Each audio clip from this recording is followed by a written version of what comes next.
ಎಲ್ಲರಿಗೂ ನಮಸ್ಕಾರ ರೀ. ಹೆಂಗದಿರಿ? ನಾನು ಶ್ವೇತಾ. ಜಗತ್ನ್ಯಾಗ ನಡೆದಿರೋ ಸುದ್ದಿನ ನಮ್ಮ ಉತ್ತರ ಕರ್ನಾಟಕ ಭಾಷೆದಾಗ ಹೇಳಲಿಕ್ ಬಂದೀನಿ. ಮಸ್ತ್ ಚಾ ಕುಡ್ಕೋತ ಖಡಕ್ ಮಿರ್ಚಿ ಮಂಡಕ್ಕಿ ನೋಡ್ರಿ. ನೋಡಿ ಸುಮ್ ಕುಂದ್ರಬೇಡ್ರಿ. ಮತ್ತ ನಮ್ಮೆಲ್ಲಾ ವಿಡಿಯೋಸ್ಗಳನ್ನ ಲೈಕ್ ಮಾಡ್ರಿ. ನಿಮ್ಗೇನ್ ಅನಿಸ್ತದೆ ಕಮೆಂಟ್ ಮಾಡ್ರಿ. ನಿಮಗ್ ಗೊತ್ತಿದ್ದವ್ರಿಗೆಲ್ಲ ಶೇರ್ ಮಾಡ್ರಿ. ಇನ್ನು ನಮ್ಮ TV Vikrama digital channel subscribe ಮಾಡುವುದಂತೂ ನೆನಪು ಹಾರ್ಬೇಡ್ರಿ. ಇವತ್ತಿನ ಮಿರ್ಚಿ ಮಂಡಕ್ಕಿದಾಗಂತೂ ಒಬ್ಬೊಬ್ಬ ರಾಜಕೀಯ ನಾಯಕರ ಮಾತದ ಕೇಳ್ಬೇಕು ನೀವು. ಥೇಟ್ ಮೆಣಸಿನಕಾಯಿ ಘಾಟ್ ಹೊಡಿಲಿಕತ್ತದ. ಒಂದ್ ಕಡೆ DCM DK ಶಿವಕುಮಾರ್ ಅವರು ಟೆಂಪಲ್ ರನ್ ಮುಂದುವರ್ಸ್ಯಾರ.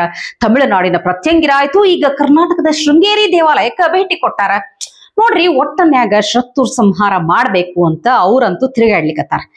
ಆದ್ರ ಶತ್ರುಗಳು ಯಾರ್ಯಾರು ಈ ಶತ್ರು ಸಂಹಾರ ಮಾಡಂತ ಹೇಳಿ ವಿಶೇಷ ಪೂಜೆ ಮಾಡದ್ ಕೂಡ್ಲೆ ದೇವರೇನ ಶತ್ರು ಸಂಹಾರ ಮಾಡಿಬಿಡ್ತಾರ ಅನ್ನೋದಕ್ಕ ಈ BJP fire brand Basanagouda Patil Yatnal ಖಡಕ್ ರಿಯಾಕ್ಷನ್ ಕೊಟ್ಟಾರ. ಕೇಳ್ರಿ ಒಂದ್ಸಲ.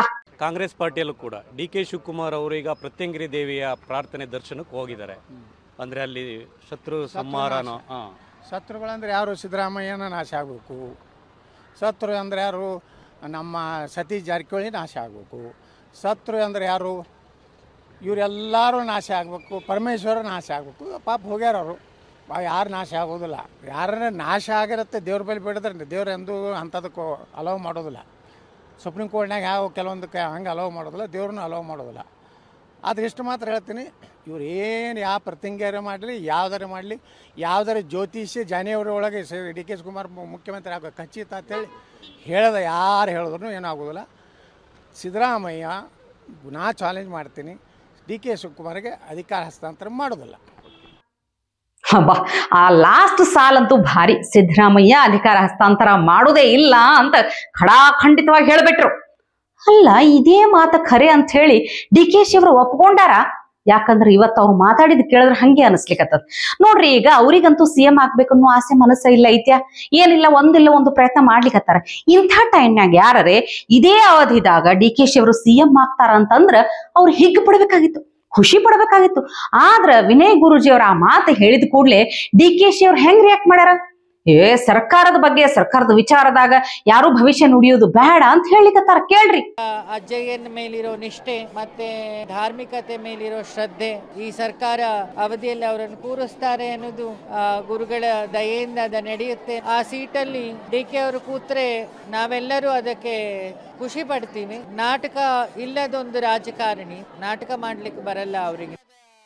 ಯಾವ ಗುರುಜಿಗಳಿಗೂ ನಾನು ಮನವಿ ಮಾಡಿಕೊಡ್ತೀನಿ, ದಯವಿಟ್ಟು ನಮ್ಮ ಸರ್ಕಾರದ ವಿಚಾರದಲ್ಲಿ ಯಾರೂ ತಮ್ಮದು ಯಾವ ಹೇಳಿಕೆಯೂ ಬೇಡ. ನಮ್ಮ ಸರ್ಕಾರ ಸುಭದ್ರವಾಗಿ ನಡೀತದೆ. ರಾಜ್ಯದ ಮುಖ್ಯಮಂತ್ರಿ ಸಿದ್ದರಾಮಯ್ಯನವರು ಕೆಲಸ ಮಾಡ್ತಾ ಇದ್ದಾರೆ. ಅವ್ರ ನೇತೃತ್ವದಲ್ಲಿ ನಾವೆಲ್ಲ ಒಟ್ಟಿಗೆ ಮಾಡ್ತಾ ಇದ್ದೀವಿ. ಯಾರ ಭವಿಷ್ಯನೂ ನುಡಿಯುವಂಥದ್ದು ಅವಶ್ಯಕತೆ ಇಲ್ಲ ಅಂತ ನಾನು ಪ್ರಾರ್ಥನೆ ಮಾಡ್ತೀನಿ. ಇನ್ನು ಮತ್ತೊಂದು ಕಡೆ ಅಂತೂ ಗಾಬರಿ ಆಗ್ಬಿಟ್ಟೆನ ಅವ್ರ ಮಾತು ಕೇಳಿ. ಯಾವ ಪವರು ಇಲ್ಲ, ಯಾವ ಶೇರಿಂಗು ಇಲ್ಲ, ಯಾವ ಡಿನ್ನರು ಇಲ್ಲ, ಯಾವ ಪಾಲಿಟಿಕ್ಸು ಇಲ್ಲ, ಎಲ್ಲ ಇಲ್ಲ ಇಲ್ಲ ಇಲ್ಲ ಅಂತ ತಮಗ್ ತಾವೇ ಹೇಳ್ಕೊಳ್ಳಿಕತ್ತಾರ. ಡಿನ್ನರು ಇಲ್ಲ, ಯಾವ ಪಾಲಿಟಿಕ್ಸು ಇಲ್ಲ, ಏನು ಅವಶ್ಯಕತೆನೇ ಇಲ್ಲ. ಯಾವ ಪವರ್ ಇಲ್ಲ, ಯಾವ ಶೇರು ಇಲ್ಲ. 5 ವರ್ಷ ಕಾಂಗ್ರೆಸ್ ಸರ್ಕಾರ ಇರ್ತದೆ. KN ರಾಜಣ್ಣ ಅವರು ಸಹ ಮಾತಾಡಿದ್ದಾರೆ, ನಮ್ಮ ಸಭೆಗಳನ್ನ ಮತ್ತು ನಮ್ಮ ಡಿನ್ನರ್ ಕೂಟಗಳನ್ನ ಯಾರು ತಡೀಲಿಕ್ಕೆ ಆಗಲ್ಲ ಅಂತ. ನನಗೆ ಗೊತ್ತಿಲ್ಲ, ನಾವು ಯಾರು ತಡೆಯೋಕ್ಕೂ ಹೋಗಿಲ್ಲ, ಅವಶ್ಯಕತೆನೂ ಇಲ್ಲ. ನಾವು ದೊಡ್ಡವ್ರ ಬಗ್ಗೆ ಮಾತಾಡೋದು ಬೇಡ. ಯಾವ ಡಿನ್ನರು ಇಲ್ಲ, ಯಾವ ಪಾಲಿಟಿಕ್ಸು ಇಲ್ಲ, ಏನು ಅವಶ್ಯಕತೆನೇ ಇಲ್ಲ.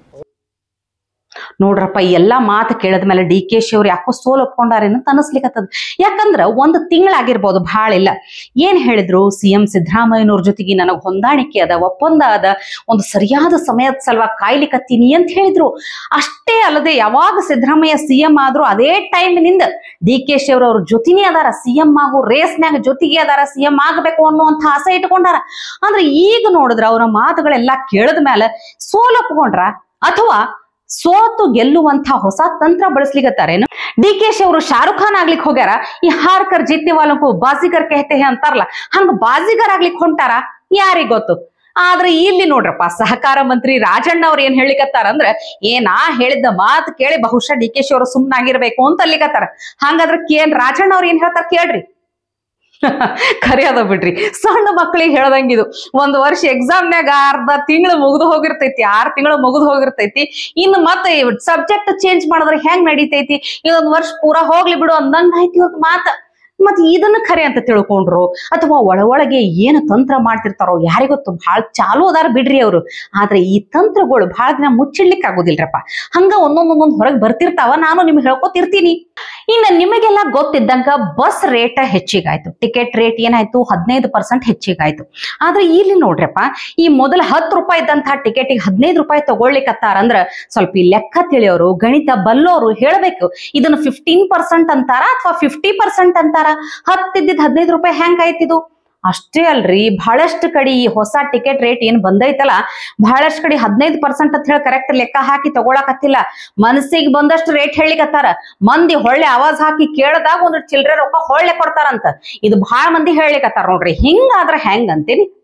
ಈ ಕಾಂಗ್ರೆಸ್ ಸರ್ಕಾರ ಈ ಎಲ್ಲಾ ಗ್ಯಾರಂಟಿ ಯೋಜನೆಗಳನ್ನೆಲ್ಲ ಮಹಿಳೆಯರ ಪರವಾಗಿ, ಮಹಿಳೆಯರ ಸಲುವಾಗಿ ಮಾಡಿವಂತ ಬಹಳ ಹೇಳ್ಕೊಂತೆ ಬಂದದ. ಶಕ್ತಿ ಯೋಜನೆ, ಗೃಹಲಕ್ಷ್ಮಿ ಹಿಂಗ ಹೇಳ್ಕೊಂಡ್ ಬಂದಿರುವಂತಹ ಕಾಂಗ್ರೆಸ್ ಸರ್ಕಾರ ಖರೆ ಮಹಿಳಾ ಪರವಾಗೈತ್ಯಾ? ಈ ಆಶಾ ಕಾರ್ಯಕರ್ತೆಯರ ಮಾತು ಕೇಳಿದಾಗ ಅರ್ಥ ಆಗ್ತದ, ಖರೆ ಮಹಿಳಾ ವಿರೋಧಿ ಕಾಂಗ್ರೆಸ್ ಅನ್ನುವಂಥದ್ದು ಬಹಳ ಸ್ಪಷ್ಟ ಅರ್ಥ ಆಗ್ತದ, ಹಳಾಳಾಗ್ತದ. ಅವ್ರ ಮಾತು ಕೇಳಿದ್ರ ಕೇಳ್ರಿ ಒಂದ್ಸಲ. ಸರ್ಕಾರವೇ ನಮಗಿಲ್ಲ, 3 ದಿನದವರೆಗೆ ನಾವು ಇಲ್ಲಿ ಚಳಿ ಗಾಳಿಯಿಂದ ಹೆಣ್ಮಕ್ಳು ಈ ಥರ ಇಲ್ಲಿ ಕೂತಿದ್ವಿ ಅಂದ್ರೆ ಯಾರೂ ಕಣ್ಣು ತೆರೆಯೋಕ್ಕೆ ತಯಾರಿಲ್ಲ ಮೇಡಮ್. ಹೆಣ್ಮಕ್ಳ ಸ್ಥಿತಿ ಏನನ್ನೋದು ಅವರಿಗೆ ಗೊತ್ತಿಲ್ಲ ಮೇಡಮ್. ಆ 5 ಗ್ಯಾರಂಟಿ ಎಂದು ಬಂದಿದೆ ಅವಾಗಿನ ಹಿಡಿದು ನಮಗೆ ಪೇಮೆಂಟ ಬಂದಿಲ್ಲ ಮೇಡಮ್. ಪೇಮೆಂಟ ನಮ್ಮ ಬರತಕ್ಕಂಥ ಪೇಮೆಂಟ ನಮಗೆ ಮುಟ್ಟಿಲ್ಲ. ಮಕ್ಳಿಗೂ ಕಷ್ಟ, ಯಾಕಂದ್ರೆ ನಾನು ಆ ಕಫ ಮುಟ್ಟಿರ್ತೀನಿ. ಅಕಸ್ಮಾತ್ ಅವ್ರಿಗೆ TB ಇತ್ತು, ಆ ಕಫದಿಂದ ನನಗೆ ಬಂತು, ನನ್ನ ಮಕ್ಳಿಗೆ ಬಂತು, ನನ್ನ ಗಂಡಂಗೆ ಬಂತು. ಉಚಿತವಾಗಿ ಸೇವೆ ಮಾಡೋದಲ್ಲದೆ ಉಚಿತವಾಗಿ ಕಾಯಿಲೆನೂ ತಗೊಳ್ಬೇಕಾಗುತ್ತೆ ನಾವು ಅಲ್ವಾ? ನಮಗೆ ನಮ್ಮ ಮಕ್ಕಳಿಗೇನೆ ಸೇಫ್ಟಿ ಇಲ್ಲ. ಇದು ನಮ್ಗೆ ಸೇಫ್ಟಿ ಇಲ್ದೇ ನಾವು ಇನ್ನೊಬ್ರಿಗೆ ಸೇಫ್ಟಿ ಮಾಡ್ತಾ ಇದ್ದೀವಿ. ದಯವಿಟ್ಟು ಸರ್ಕಾರ ಮಾನವೀಯತೆ ಅಂತಿದ್ರೆ, ಮನಸ್ಸಾಕ್ಷಿ ಅಂತಿದ್ರೆ ಈ ಕೂಡಲೇ ಬಂದು ನಮಗೆ ಅನೌನ್ಸ್ ಮಾಡಬೇಕು 15,000 ಸಂಬಳ ಅಂತ. ಪ್ರತಿಯೊಂದರಲ್ಲೂ ಅಷ್ಟೇ ಮೇಡಮ್. ಗರ್ಭಿಣಿದು, ಬಾಣಂತಿದು, ಈಗ ಇಂಜೆಕ್ಷನ್ 1.5 ತಿಂಗಳು ಮಗುನ ಹೋಗಿ ಅವ್ರ ತಾಯಿ ತಂದೆ ಇಂಜೆಕ್ಷನ್ ಹಾಕ್ಸಿಲ್ಲ ಅಂದ್ರೂ ನೀವೇ ಹೊಣೆ. ಆಶಾ ಕಾರ್ಯಕರ್ತೆ ಹೋಗ್ಬೇಕು ಮನೆ ಹತ್ರ. ಅಲ್ಲಿ ಆಶಾ ಕಾರ್ಯಕರ್ತೆಯರು ಅಲ್ಲೇನಾದ್ರು ತೊಂದರೆ ಆಯಿತು ಅಂದ್ರೂ ಅದು ನಿಮ್ಮ ಹಣೆ ಬರಮ್ಮ. ಇವ್ರಿಗೆ ನಾಯಿ ಕಚ್ಚಿ ಇಡೀ ಮೈ ಪರ್ಚಿದೆ, ಯಾರು ಅಧಿಕಾರಿಗಳು ಕೂಡ ಅವ್ರನ್ನ ಕೇಳಲಿಲ್ಲ. ನೀವು ಡ್ಯೂಟಿ ಮೇಲೆ ಇದ್ದಾಗ, ಕೋವಿಡ್ ಡ್ಯೂಟಿಯಲ್ಲಿ ಡ್ಯೂಟಿ ಮಾಡಬೇಕಾದ್ರೆ ಪಾಸಿಟಿವ್ ಬಂದಿರೋರ ಮನೆಗೆ ಹೋಗಿ ನಾವು ಟ್ಯಾಬ್ಲೆಟ್ ಕೊಡೋಕ್ಕೆ ಅಂತ ಹೋಗ್ತೀವಿ.